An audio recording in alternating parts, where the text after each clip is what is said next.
Zachary Levi has spoken about garbage Hollywood movies and telling us, the consumer, to stop going to watch them. Talking about how there are too many garbage movies being put out by Hollywood. He didn't speak about the ones he was in, of course, but you know, we can talk about the first Shazam, which was a solid movie. I wouldn't go out and call that trash or garbage, but certainly Shazam Fury of the Gods is absolute trash and garbage. And at the time, Zachary was blaming unfair reviews and the fans for being toxic. That's simply not true. But Zach does make a great point, and a point worth referencing. Hollywood have always put out garbage ever since I started consuming their movies and content. Here's the difference, and I'll give you a great example. Masters of the Universe, right, is what you could call a garbage movie. The difference is that movie oozes from head to toes the love put into it by the director, writer, actors, and everyone on the crew. It may be a garbage movie, but it's a garbage movie I enjoyed from minute 1 to minute 90. I really enjoyed that movie. But it is a garbage movie. But you can tell the people who made it really tried.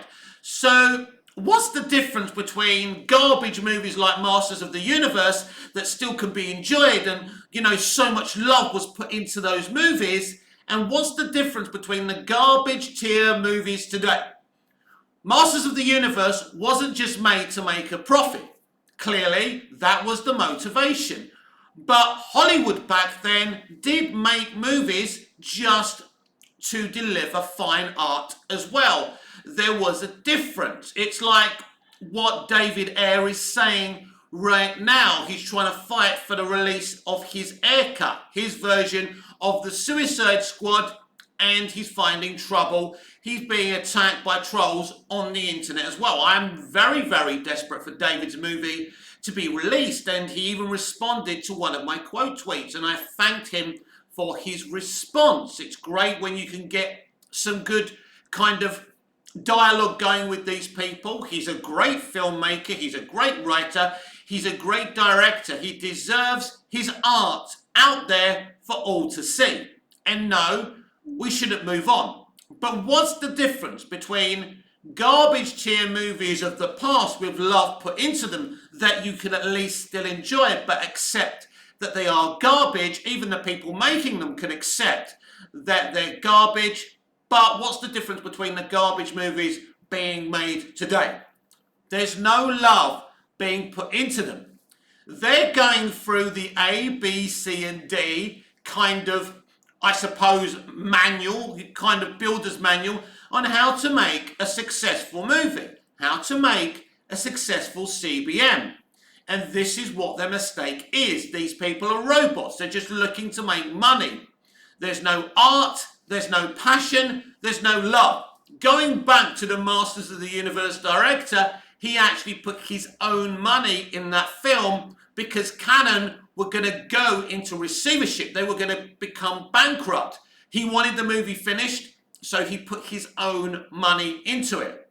Now, the saying in Hollywood is never put your own money in a movie, but he did. And I actually think that Masters of the Universe is a really lovely, heartwarming film, and it works. And let me just say, for the time, the VFX is pretty amazing. I mean, they swapped characters like, you know, Orko for someone like Gwildor. Orko couldn't be in the Masters of the Universe movie because they couldn't afford to have a floating mini magician in the movie. It wasn't done for extremism, it wasn't done for politics, it wasn't done for identity politics. This is why they changed stuff from comics and novels today. It was very different back then because the core principles back then was to entertain you. Whether it was a garbage tier movie or one of the best things that you've ever seen. Today, they have only one motivation: to make money. But most of the time, that motivation ends in tears. It does. Because instead of making money, they end up making flops. You know, everyone's trying to find the supervillain of the DCEU. Whose fault is it that Snyder wasn't able to finish that vision? A lot of people blame Jeff Johns. Jeff Johns is very, very passionate about how he feels DC movies should be made, but he got it wrong. He was in charge from the first Suicide Squad movie to Justice League. It was mostly his ideas that brought, you know, Justice League into existence. So I can't defend that. All I can say about Jeff Johns is he's a great, talented, iconic comic book writer who started from the ground and worked his way up. He was literally trained by Richard Donner, the director of Superman the movie, as was Marvel Studios president Kevin Feige. But ultimately, he didn't do a good job of running the DCEU after he personally drove Snyder out of the DCEU. He messed it up. He admitted that. He made bad decisions. But he also wrote some great episodes of Smallville. You know, that mustn't be forgotten as well. So he's a talented guy, but maybe running something and interfering in something and making big decisions about something wasn't Jeff Johns. The problem with the DCEU from the very beginning, too many cooks spoiled that broth. You had Snyder, you had Johns, you had other people involved, you had, CEOs involved. You want Snyder to run the DCEU, let him make, what he's going to make. Let him bring his people in like David Ayer. Allow them the breathing space to make what they're going to make, release it, and see what happens. Because none of the Snyder movies or the first Suicide Squad movie lost money. But they were just a little bit controversial. But Man of Steel made good money. Not blockbuster money, not record-breaking money, but good to great money. So did BVS. Suicide Squad actually exceeded the expectations that the studio had for it. So just imagine what David Ayer's movie would have made as well, because we don't know what David Ayer's movie was exactly going to be like. But it's clear the guy's a very, very good director. And so that's the difference between garbage tier movies of the past and garbage tier movies of today. There's no love being put into it. Because if all studios want today are $1 billion box office juggernauts, don't get involved with David Ayer. Don't get involved with Zack Snyder. Don't get involved with Christopher Nolan. Don't get involved with artistes, auteurs. They don't care about box office, quite rightly so. They're artists. They want to deliver something beautiful. They want to, they want to give you an experience you're never going to forget. And hopefully they make some good money. But this era that we live in, where the whole motivation is to make money, is the very reason why Hollywood is simply not making money. And of course, the propaganda and the extremism and the extreme left and what they're doing is another conversation for another time. But this is where we are today. And they're not very clever with their marketing either. We've seen Barbie and Oppenheimer, some of the best marketing I have ever seen. They knew Barbie was an extremist movie, so they jumped it on Oppenheimer, something that people were going to have a lot of love for because of their respect for Christopher Nolan. They called it Barbieheimer. They didn't use the marketing to shave against the grain. You went there, you saw exactly what that movie is, but people have enjoyed that movie, and that's fair enough. That's fine. But ultimately, today's garbage tier movies are made by people who just don't care about entertaining you. And that's the difference between the garbage tier movies today and the garbage tier movies of yesteryear. Because nobody making a movie back in the, even if we go back to the 30s to the early noughties, no one making movies back then, all those years ago, had any other motivation than to entertain you at the very least. And sometimes those movies didn't simply make money. But now it's access media. It's Hollywood in general. You're either a flop or you're a success. It's so important now that you have the great Rotten Tomatoes score. And this is the deluge of what's happened to entertainment in Tinseltown, and this is why you're getting garbage tier. It's the obsession to get the positive reactions, the great reviews, the great scores on Rotten Tomatoes, the billion-dollar box office, so they can get their tinky winkies out and say, it's bigger than your movies. That's what's gone wrong with movies. This is what Zachary Levi is talking about. It's very true. And it's up to us, the consumer, to say it stops. But the problem is most people on movie Twitter are obsessed with Rotten Tomatoes and the billion-dollar box office, even though they don't get a cent from the profits. And this is why we're getting garbage tier movies. Well, here's the thing, New Hollywood, from a member of the consumer and someone who has a lot of consumers watching his content. We're serving notice on you. We know you now. If you don't start listening to the consumer, let me explain to you what's actually going to happen. You're going to be another British Leyland, a once successful entity that people will talk about while nibbling on twiglets at little parties. Because that's what you once were, a very successful industry. You're not anymore. Because all the people who have love for this art form have been driven out of the industry. You know, someone like Lasseter, who pretty much founded Pixar, you know, he was moved out, driven out of Pixar for hugging too hard because we got to the Me Too situation. You drove out a pioneer. Well, how's Pixar doing now? These decisions have to be reversed because Lasseter was a big kid, and he just wanted to make great stuff for kids and adults watching with kids. Those people are not running Pixar anymore. It's full of untalented extremists who couldn't make a piece of great animated entertainment. You know, we're talking about, you know, more sequels being done, Toy Story 5, you know, different things, and you can already see that people who were originally working on them probably won't be working on them. So what you're going to get is a bunch of extreme left propaganda merchants making stuff that's not going to be very entertaining. This is why Disney are no longer, you know, making money. And this is where the garbage tier is coming from. Half the people making them are political extremists. The other people couldn't give a shit. And the only motivation of the studio is, give me that billion-dollar movie. Get me that verified fresh Rotten Tomatoes score. Get me that $1 billion. That's all they care about. And the more they do this, the more they don't get that verified fresh score unless they pay for it, as they do most of the time. They don't get that $2 billion box office that they crave for. Everyone was bragging about Top Gun Maverick. Top Gun Maverick was made to entertain. And they knew if they made a great sequel to one of the greatest movies in pop culture history, the money would follow them.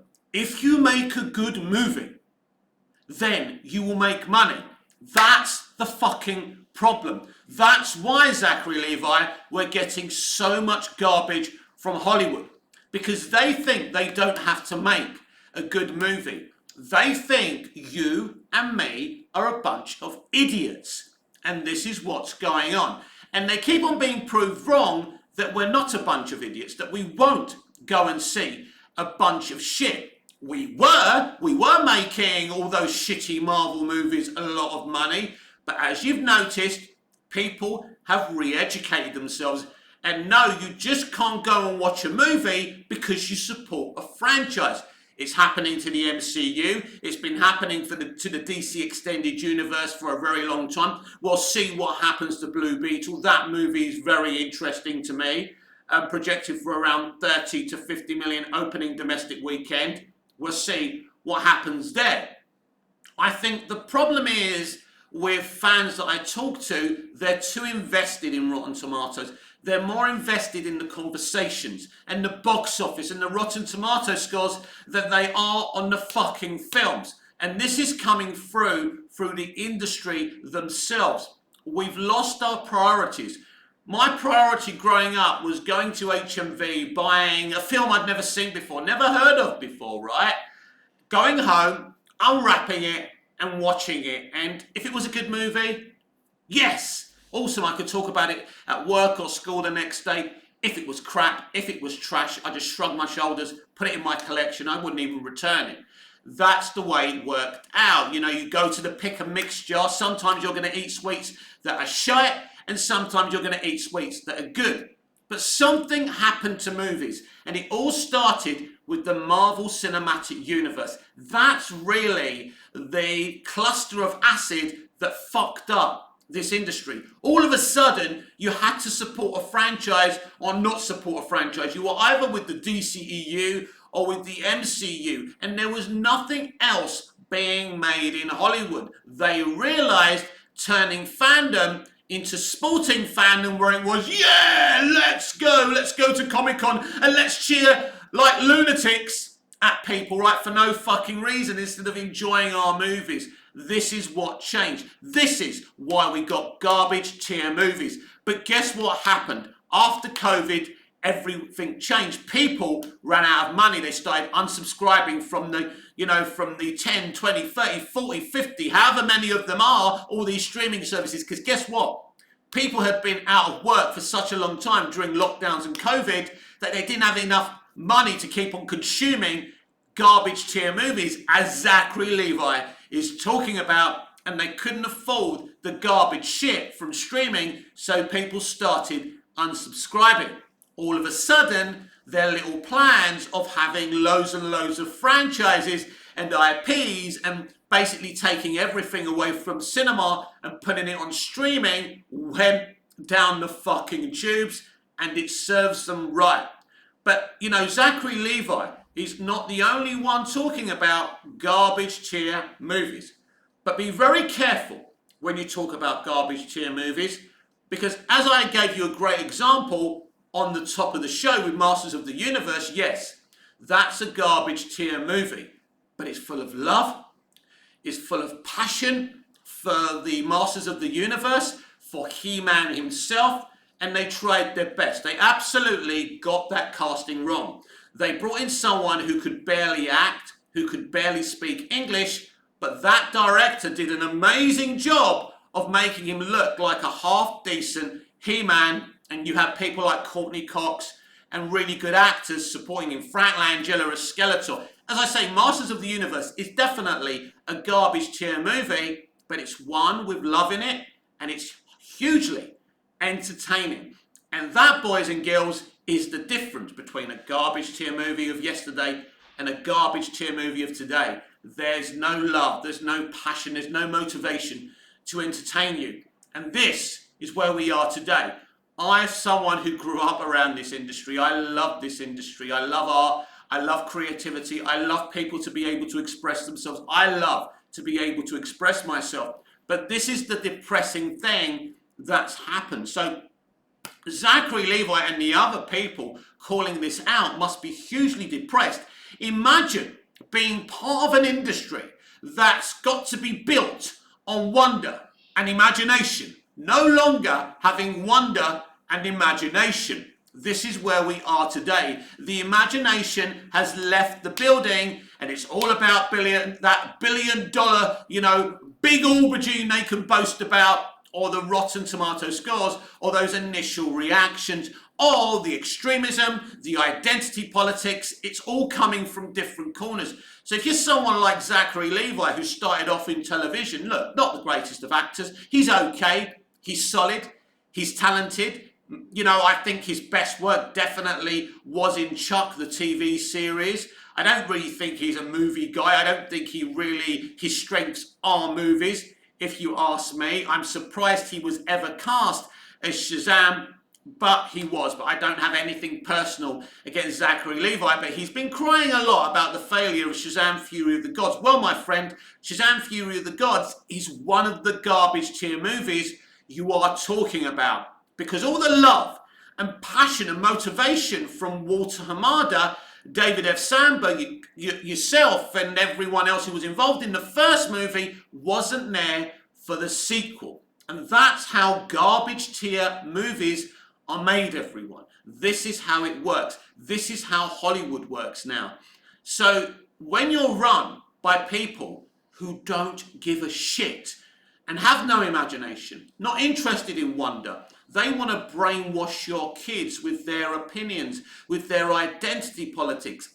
Representation matters, they keep on telling you. You must see yourself on the big screen. These are things that are not actually important in terms of entertainment, and it's part of what's going wrong in Hollywood. Let's look at Miss Rachel Zegler. I'd rather not. An arrogant, spoilt little brat who insults people, who talks her extremist shit, and she's going to tank her Snow White movie all on her own because she can't keep her mouth shut.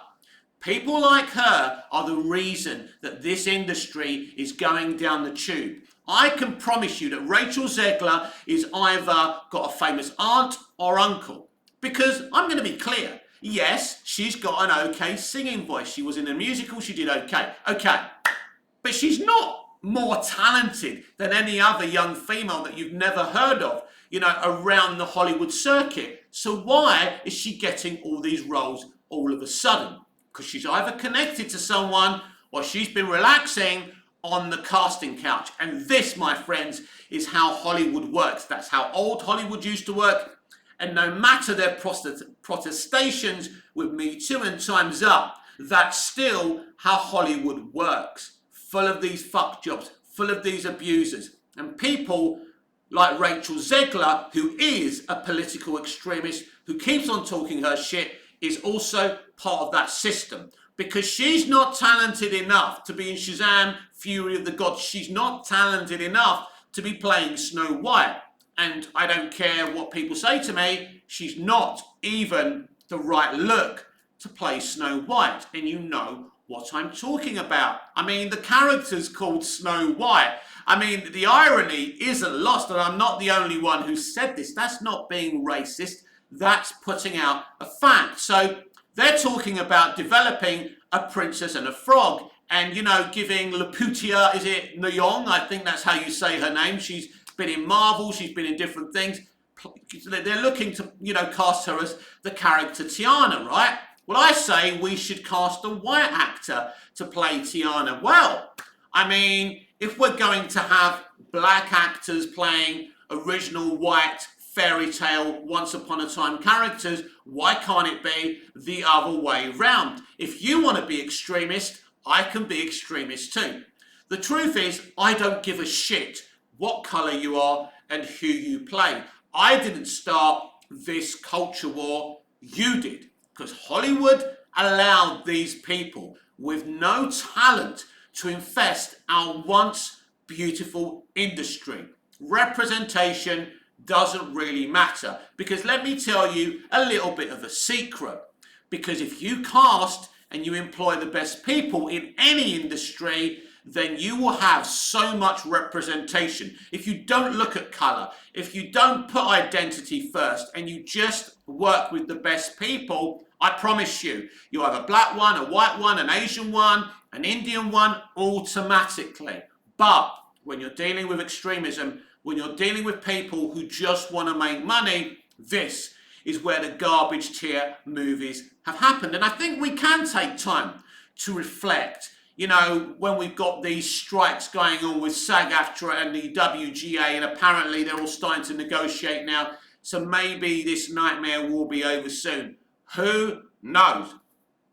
This is a good time for them and us to reflect in what's going on in Hollywood. You can be blind to this situation. You can defend James Gunn for confusing audiences. He doesn't seem to have much of a plan. He doesn't seem to know what he's doing himself. And very interesting, he likes to correct us all when something is being said on the internet. Well, he's not even uttered anything about the confusion going on about Gal Gadot's Wonder Woman and that Variety piece I read out to you the other day saying he has no plans for a Wonder Woman movie and he has no plans with Gal Gadot coming back as Wonder Woman. He has not responded to it.